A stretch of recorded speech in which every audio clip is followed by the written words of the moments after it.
Hello dear friends, आप लोग कैसे हैं। उम्मीद करते हैं आप लोग अच्छे ही होंगे।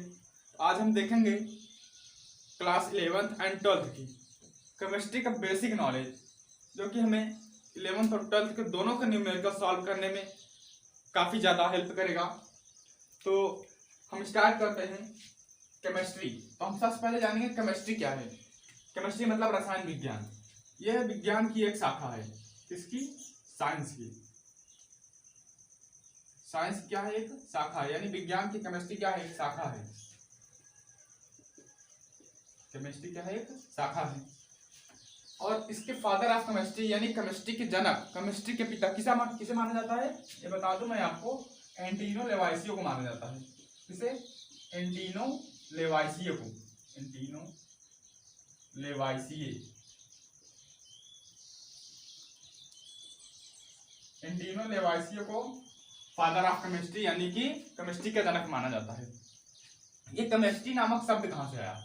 अगर ये केमिस्ट्री नामक शब्द कहाँ से आया, इस बात पर हम चर्चा करें तो मैं बता दूं, मिस्र का एक प्राचीन शब्द है केमिया। मिस्र का कौन शब्द है? केमिया। जिसका अर्थ क्या होता है? जिसका अर्थ ब्लैक होता है, यानी कि काला। वास्तव में बताऊं तो मिस्र के काली मिट्टी को केमी कहा जाता था। मिस्र के काली मिट्टी को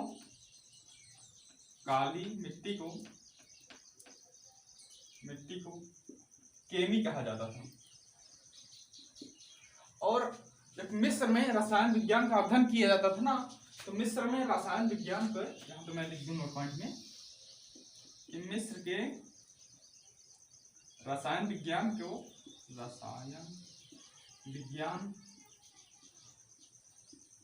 अध्ययन को केमी टीचिंग कहते हैं। क्या? केमी टीचिंग। CHEMETECHING केमी टीचिंग कहा जाता था।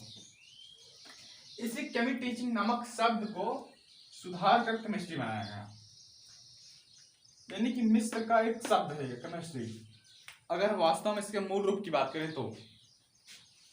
अब हम जान लेते हैं केमिस्ट्री की डिफिनेशन, यानी कि इसकी परिभाषा क्या होगी।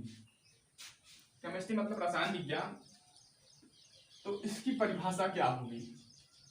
रसायन मतलब कोई पदार्थ होगा ना, उसी के बारे में हमें अध्ययन करना होगा। तो इसका परिभाषा भी कुछ इसी तरीके से बनेगा कि विज्ञान की वह शाखा, मैंने आपको बताया ना केमिस्ट्री क्या है, विज्ञान की एक शाखा है। तो डिफिनेशन में भी उसको बताना पड़ेगा कि विज्ञान की वह शाखा जिसके अंतर्गत हम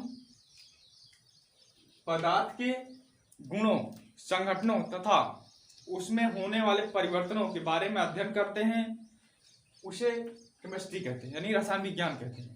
तो हम लिख दे रहे हैं, आप लोग भी लिख लीजिए।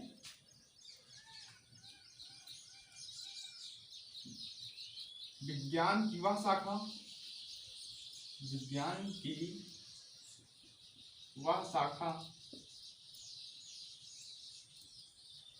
जिसके अंतर्गत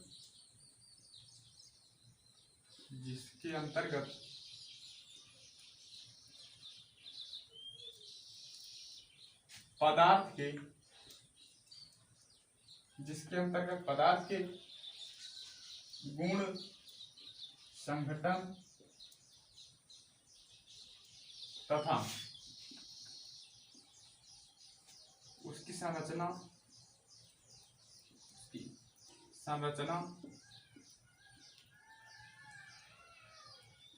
में होने वाले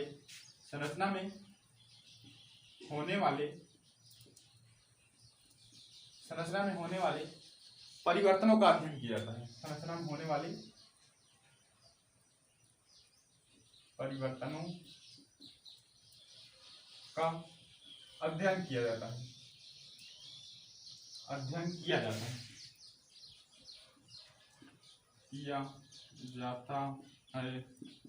केमी टीचिंग या केमिस्ट्री, या फिर हिंदी में मैं बोलूं तो रसायन विज्ञान कहलाता है। क्या कहलाता है? रसायन विज्ञान कहलाता है।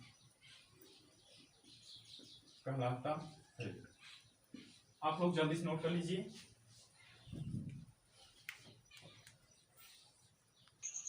हो गया, अब मैं इसको मिटा देता हूं।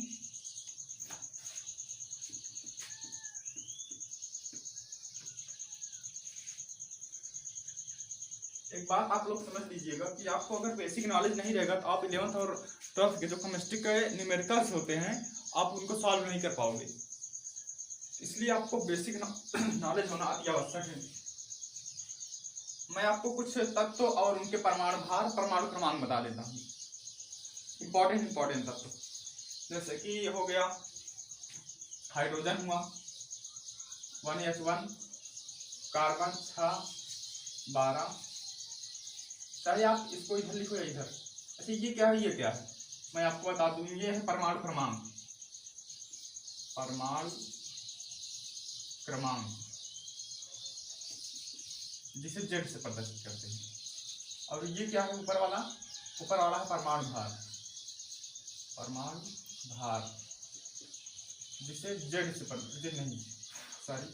जिसे ए से प्रदर्शित करते हैं। इससे ए से प्रदर्शित करते हैं। उसके बाद क्या देखेंगे हम लोग, परमाणु ये तत्व देख रहे थे ना।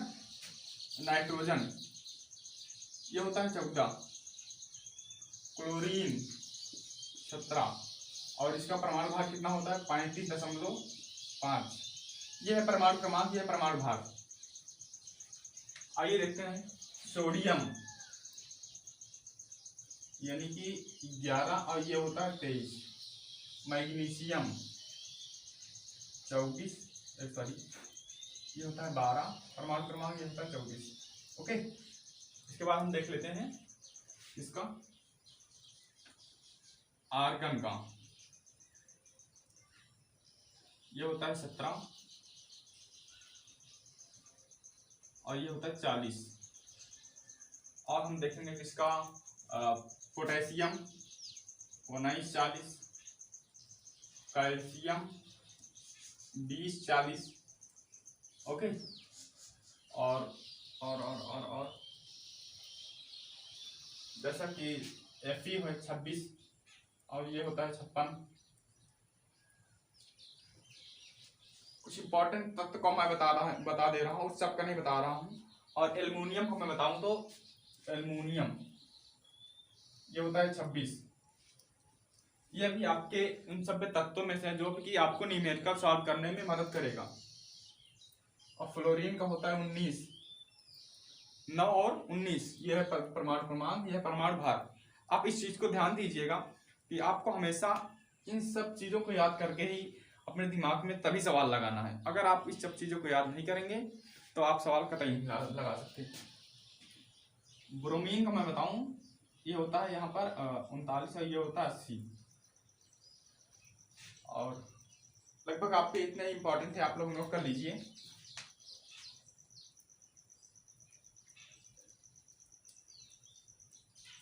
फास्फोरस है 1531।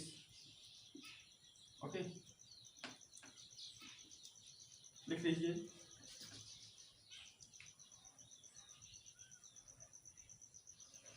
एक इंपॉर्टेंट और है 29 कॉपर, ये होता है 63.5। आप लोग इन सब चीजों को नोट कर लीजिए। और मैं आपको कुछ तत्वों के परमाणु भार हैं, जैसे कि अगर कोई यौगिक दिया है, अणु है, तो उसका मैं अणुभार और परमाणु भार निकालना बता रहा हूं। लिख लीजिए। हो गया, मिटाऊं? चलो देखते हैं कि परमाणु भार कैसे निकलता है। परमाणु भार, अणुभार यानी मॉलिक्यूलर मास और मोलार मास, एटॉमिक मास और मोलार मास। देखो, एटॉमिक मास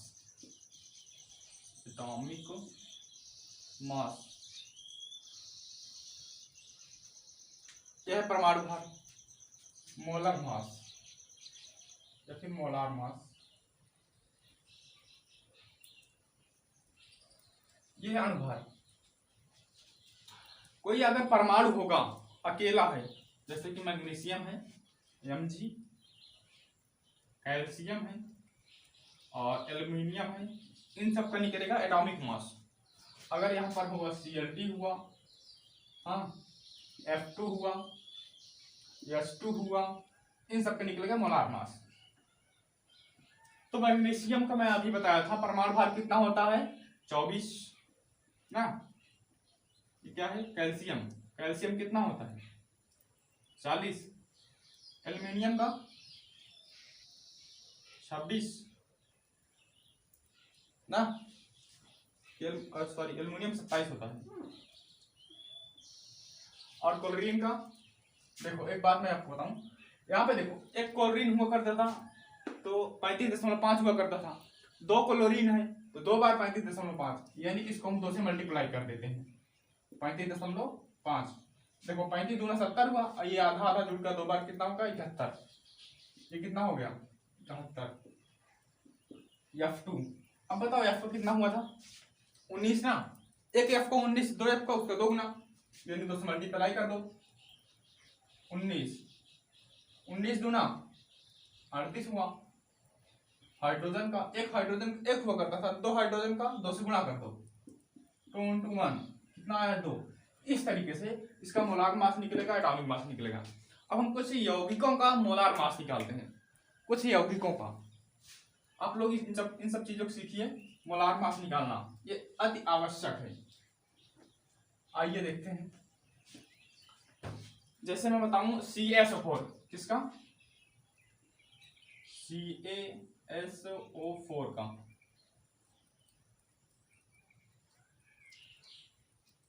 देखो ये मैं आपको बता दूं, ये अभी जो मैंने गलती कर दी है, ये गलती आप लोग मत करिएगा। यहाँ पर S कैपिटल होता है और O भी कैपिटल होता है और ये A छोटा होता है। देखो कैसे, कोई अगर एक तत्व है जैसे कैल्शियम हुआ, इसका पहला अक्षर होगा बड़ा, दूसरा होगा स्मॉल में।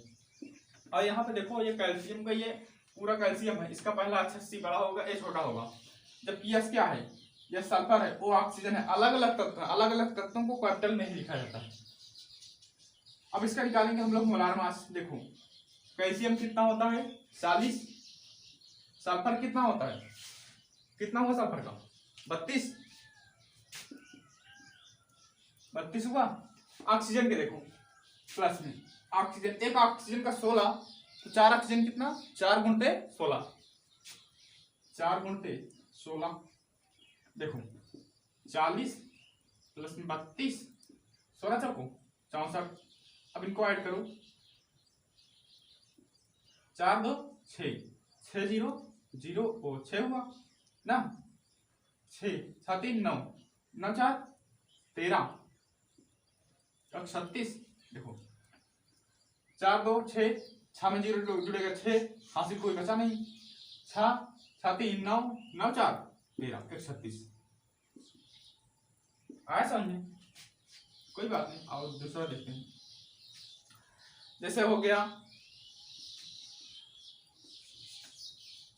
अगर मैं निकालूं Na2SO4, Na2SO4 का,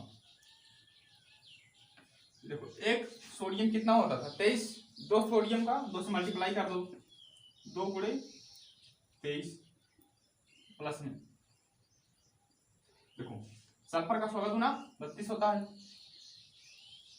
प्लस 4 ऑक्सीजन का 4 से मल्टीप्लाई करो, 4 × 16 जोड़ो 23 दूना 46 प्लस में 32 प्लस में 16 चौको 64, इनको जोड़ो 4 2 6 6 6 12, यहाँ से कितना बचा 1, 6 6 3 9 9 4 13 1 14, 142। आया समझ में नहीं आया? अगर अभी ना आया हो तो आप लोग एक तत्व को और देखिए,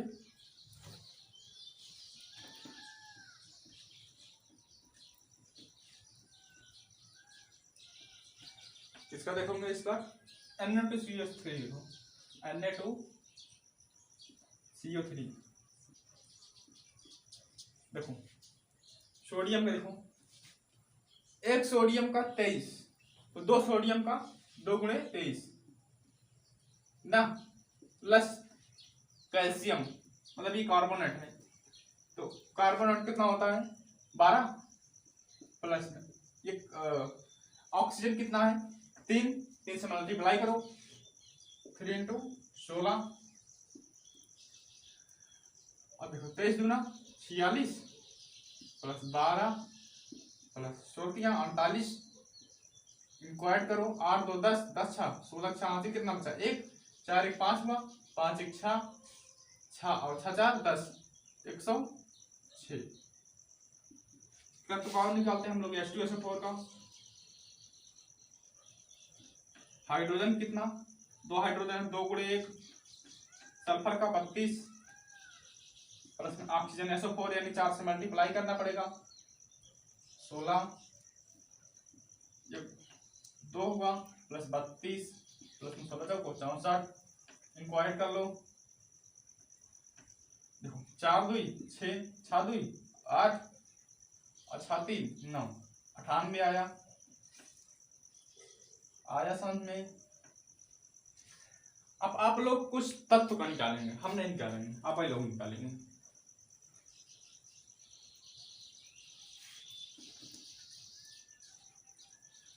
मैं आपको दे रहा हूं होमवर्क में आप लोग इनका निकाल लीजिएगा मोलार मास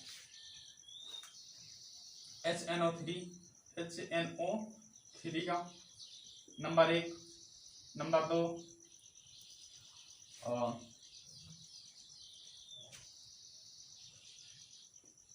NH3 का NH3 नंबर 3 हुआ CH3 COOH का number 4 COOH number 5 CH2OH single bond CH2OH ये क्या है ग्लिसरॉल है ग्लिसरॉल। और किसका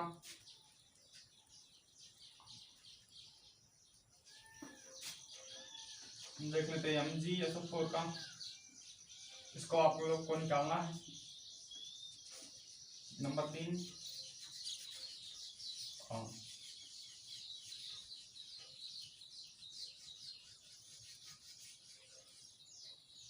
किसका बताएं किसका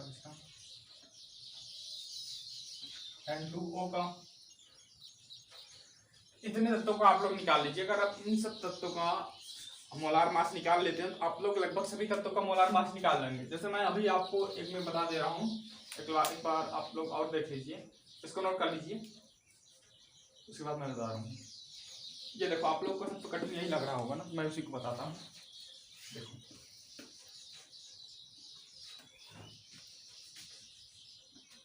तो कितने कार्बन है 1 2 3 कार्बन है 3 गुणे एक कार्बन कितना होता है 12 प्लस में। अब हाइड्रोजन की संख्या गिनो कितना हुआ 2 3 3 2 5 ना और ये 6 7 8 हाइड्रोजन हुआ यानी 8 गुणे 1। अब ऑक्सीजन गिनो कितना हुआ 1 2 3 यानी 3 गुणे 16। देखो 12 36 8 कम 8 प्लस 16 38 इनको ऐड करो देखो 8 8 8 16 16 छा 22 के 2 हाथ से कितना बचा 2 4 4 3 7 2 9 कितना आया 92। ये आपका आंसर आया समझ में। चलिए ठीक है इस लेक्चर को हम यहीं पर खत्म करते हैं। नमस्कार।